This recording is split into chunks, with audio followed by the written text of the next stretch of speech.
ሰላም የእግዚአብሔር ቤተሰቦች እንኳን ወደዚህ መንፈሳዊ ፕሮግራም በሰላም መጣችሁ። ዛሬ በሕይወታችሁ በቤታችሁና በቤተሰባችሁ ላይ ታላቅ ለውጥ የሚያመጣ መንፈሳዊ እውነት ልናካፍላችሁ ተዘጋጅተናል። ብዙ ጊዜ ለምን በረከቴ ይቆማል? ለምን ድካሜ ፍሬ አያፈራም ብለን እንጠይቃለን።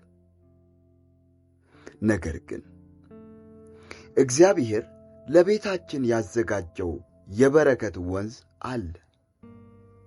ዛሬ የእግዚአብሔር በረከት በቤትህ ወይም በቤትሽ ላይ እንዲፈስ የሚያደርጉ 4 ትላልቅ መንፈሳዊ ምስጢሮችን ከመጽሐፍ ቅዱስና ከሕይወት እውነተኛ ታሪክ ጋር አብረን እንመረምራለን። ይህንን ቪዲዮ እስከ መጨረሻው በትዕግስት ከተከታተላችሁ እና እነዚህ ምስጢሮች በሕይወታችሁ ከተገበራችሁ በኋላ ቤታችሁ የቀድሞ አይነት አይሆንም። ባልታሰበ መንገድ የእግዚአብሔር እጅ ሲሰራ ታያላችሁ። ከመጀመራችሁ በፊት ቻናሉን ሰብስክራይብ በማድረግ እና ቪዲዮውን ላይክ በማድረግ ለሌሎችም እንዲደርስ ሼር በማድረግ ዝግጁ ከሆናችሁ ማስታወሻን ይዛችሁ አብራችሁን ቆዩ።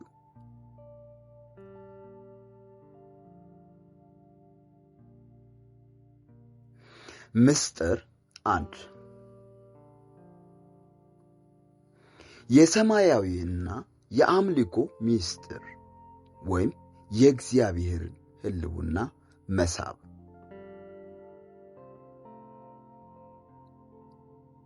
የመጀመሪያውና ዋናው ምስጢር በቤት ውስጥ የእግዚአብሔርን መሠዊያ መትከል ነው። በረከት ማለት የገንዘብ ብዛት ብቻ አይደለም።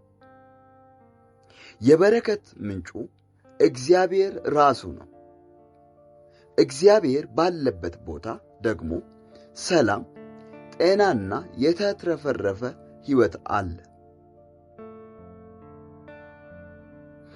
በመጽሐፍ ቅዱስ ውስጥ አብርሃም በሄደበት ቦታ ሁሉ የመጀመሪያ ሥራው መሠዊያ መስራት ነበር።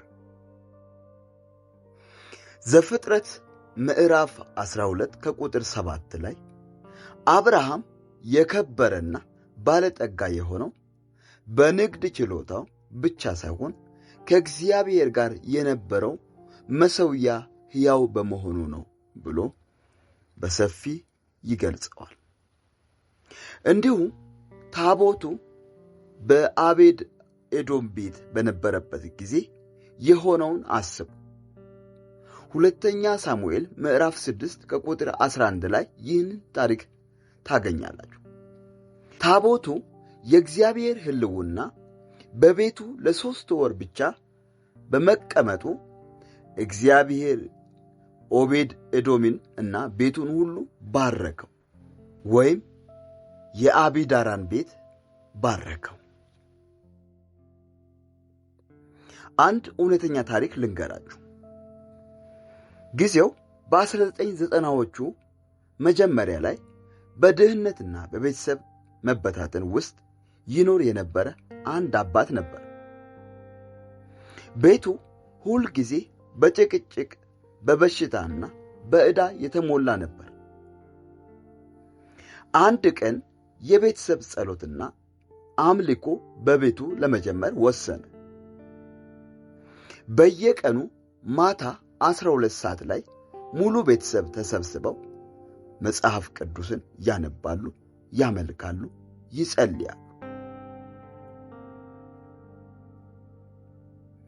በመጀመሪያዎቹ ወራት ምንም የተለየ ነገር አልታየም። ነገር ግን መንፈሳዊው አየር እየተቀየረ መጣ። በቤቱ የነበረው ጭቅጭቅ በሰላም ተተካ። በመቀጠልም ያልታሰቡ የሥራ ዕድሎች ተከፈቱለት።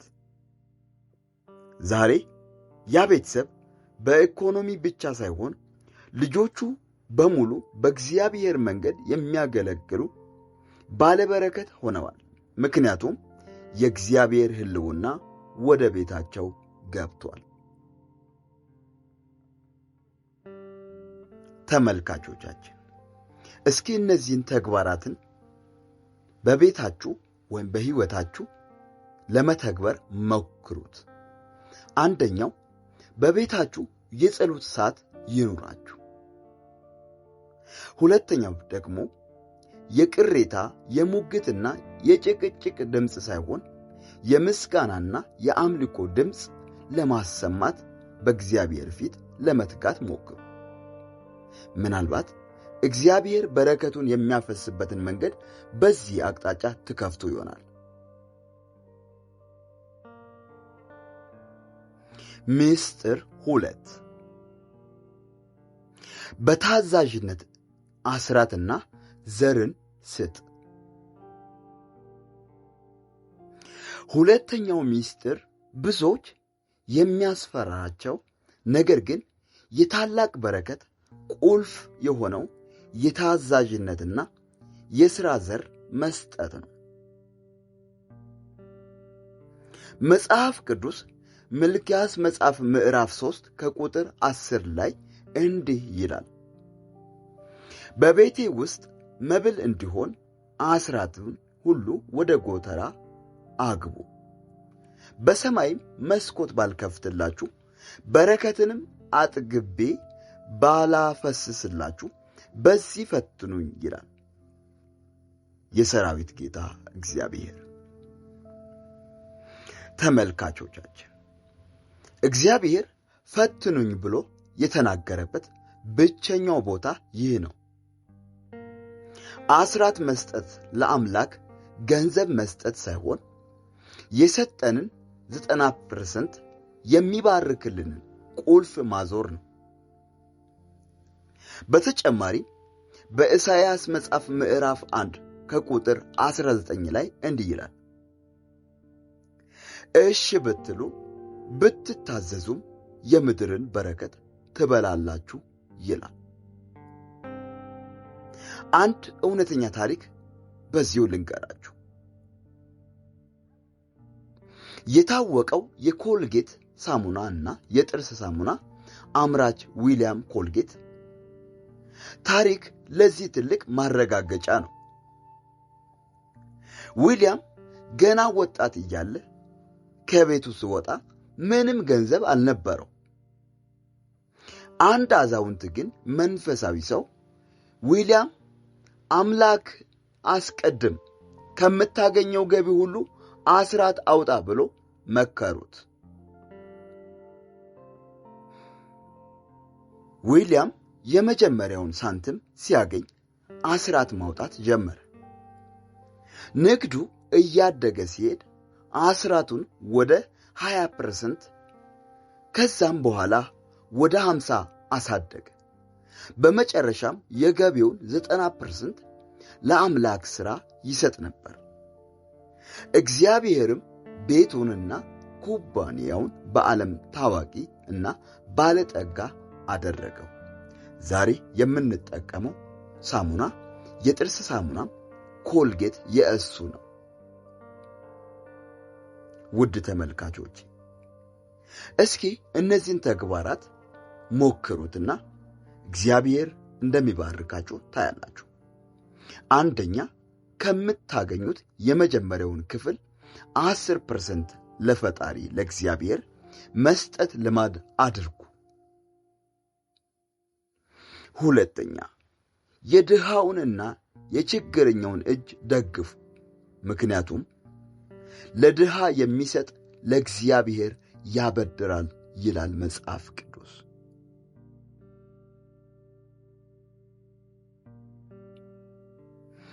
ምስጢር 3 ይቅርታና የልብ ጥራት ወይም የበረከት ማሰሪያ።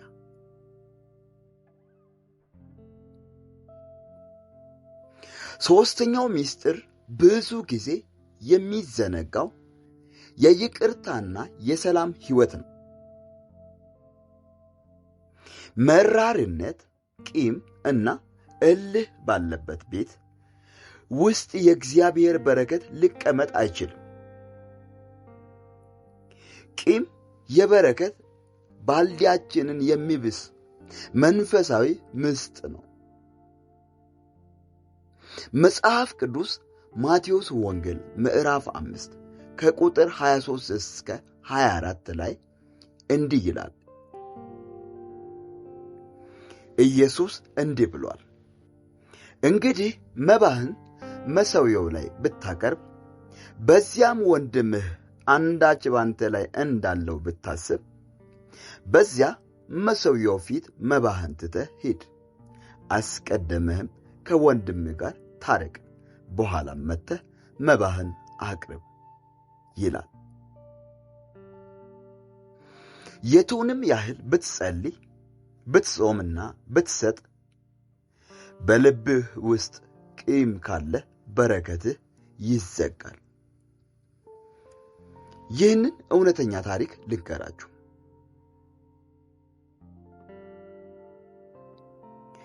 በአንድ ወቅት በንግድ ሥራቸው ስኬታማ የነበሩ ሁለት ወንድማማቾች ነበሩ። በመካከላቸው በተፈጠረ የገንዘብ ቅሬታ ምክንያት ተጣሉ። ለዓመታት ሳይነጋገሩ ኖሩ። ከጊዜ በኋላ የሁለቱም ቤት በረከትን ማጣት ጀመረ። የሰሩት ገንዘብ ያልቅባቸዋል። በቤታቸው ሕመምና መከፋፈል በዛ። አንደኛው ወንድም ይህንን መንፈሳዊ ምስጢር ከተረዳ በኋላ ትዕቢቱን ትቶ ወደ ወንድሙ ዘንድ በመሄድ እግሩ ስር ወድቆ ይቅርታ ጠየቀ። ተቃቀፉ፣ ተላቀሱ፣ ቂማቸውን በጣሉ። ከዚያ ቀን ጀምሮ በሁለቱም ቤት ላይ የታሰረው በረከት ተፈታ። የታመሙት ተፈወሱ። ንግዳቸው እንደገና አንሰራራ። ውድ ተመልካቾቻችን፣ እነዚህን ተግባራት እንድትሞክሩ አሁንም ደግሞ ልምከራችሁ። በልባችሁ የያዛችሁትን ማንኛውንም ሰው ዛሬ በይቅርታ ልቀቋቸው፣ እንድትለቁም ደግሞ እጠይቃችኋለሁ። ይህ መልካም ተግባር ነው። ሌላው በባልና ሚስት መካከል ሰላም ይኑር። ምክንያቱም የባልና ሚስት አለመስማማት ጸሎትን ያግዳል። አንደኛ ጴጥሮስ ምዕራፍ 3 ቁጥር 7 ላይ ተመልከቱ።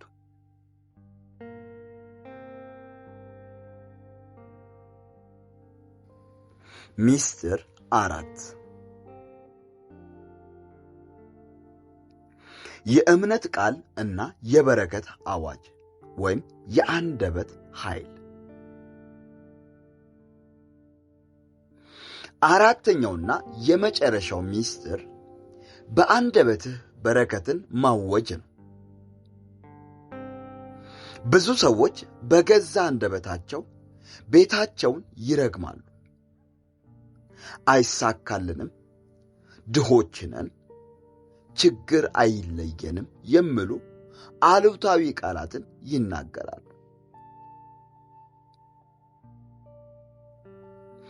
መጽሐፍ ቅዱስ ምሳሌ መጽሐፍ ምዕራፍ 18 ከቁጥር 21 ላይ እንዲህ ይላል፣ ሞትና ሕይወት በምላስ እጅ ናቸው ይላል።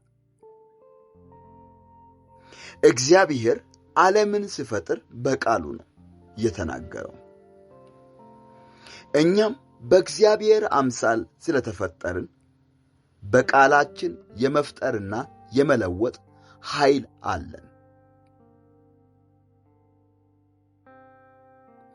ኢዩኤል መጽሐፍ ምዕራፍ 3 ከቁጥር 10 ላይ ደካማው እኔ ብርቱ ነኝ ይበል ይላል እንጂ ደካማ ነኝ አይበል አይልም። አንዲት እውነተኛ ታሪክ ልንገራችሁ። አንዲት እናት ነበረች። ልጆቿ በጣም አስቸጋሪና በትምህርታቸው ወደ ኋላ የቀሩ ነበሩ።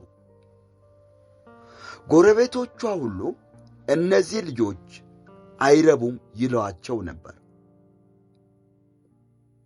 እናቲቱ ግን አሰራሯን ቀየረች።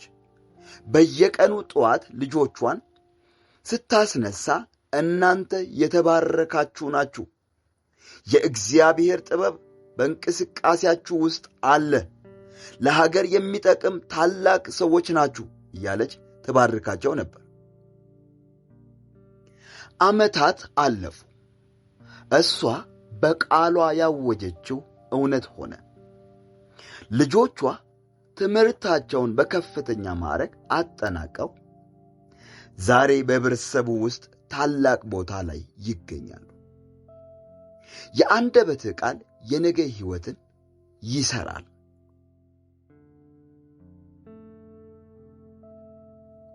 ውድ ተመልካቾቻችን እነዚህን ተግባራትን አሁንም እመክራችኋለሁ በሕይወታችሁ ለመተግበር እንድትሞክሩ። በቤትህ በልጆችና በሥራ ላይ ሁል ጊዜ በረከትን ብቻ ተናገር። ሌላው የሚያስፈራ ነገር ሲገጥምህ የመጽሐፍ ቅዱስን ቃል በእምነት ማወጅ አለብህ። ውድ ተከታዮች ዛሬ የተማርናቸውን አራቱን ምስጢሮች አብረን እንከልስ። አንደኛ፣ የአምልኮና የጸሎት መሠዊያ በቤትህ ተከል። ሁለተኛ፣ በታዛዥነት አስራትና ዘርን ስጥ። ሦስተኛ፣ ልብህን ከቂም አጽዳ፣ ይቅርታን አድርግ። አራተኛ፣ በአንደበትህ በረከትንና ሕይወትን ብቻ ተናገር።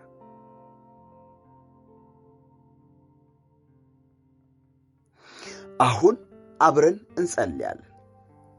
ውድ ተመልካቾች በእምነት ሆናችሁ እጃችሁን ወደ ስክሪኑ ዘርጉ ወይም ቤታችሁ እየዳሰሳችሁ ተካፈሉ ይህንን ጸሎት።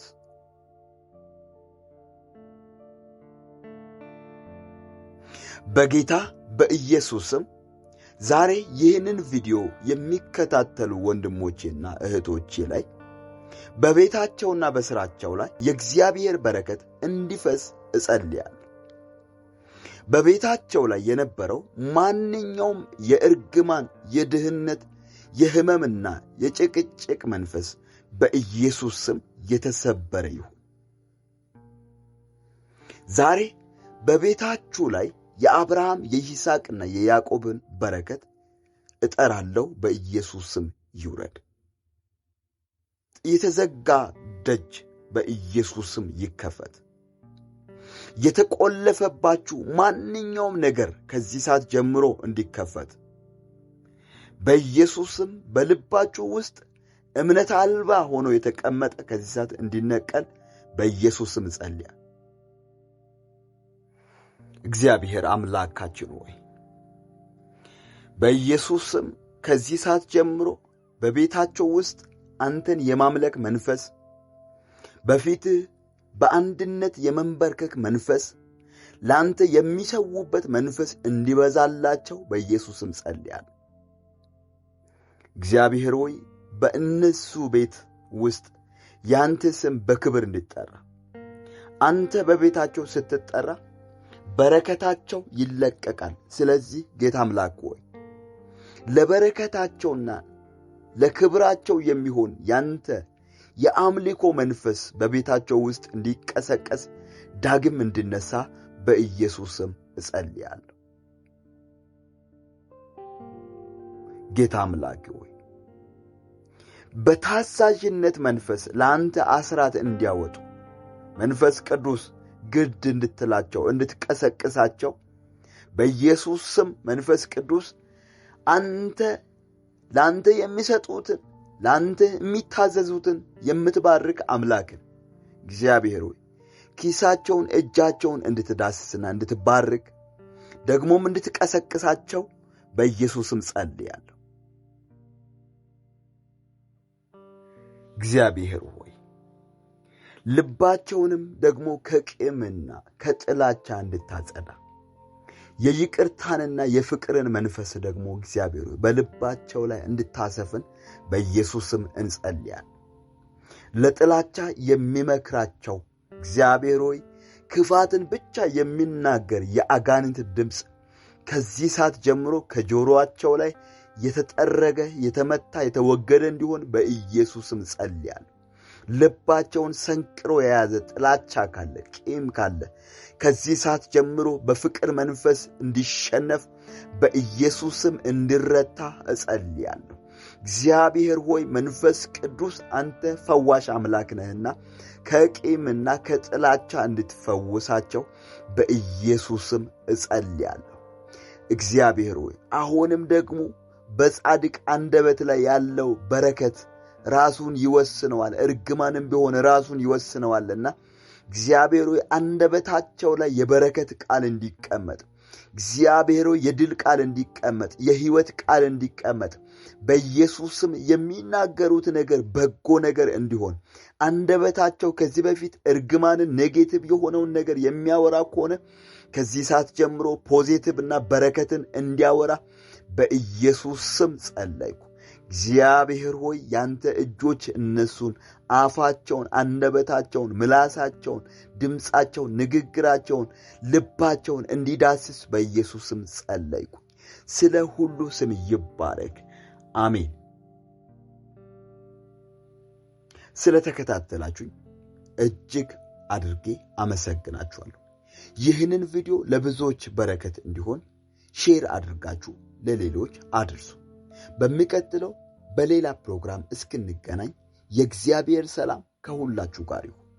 መልካም ቆይታ። ቻው።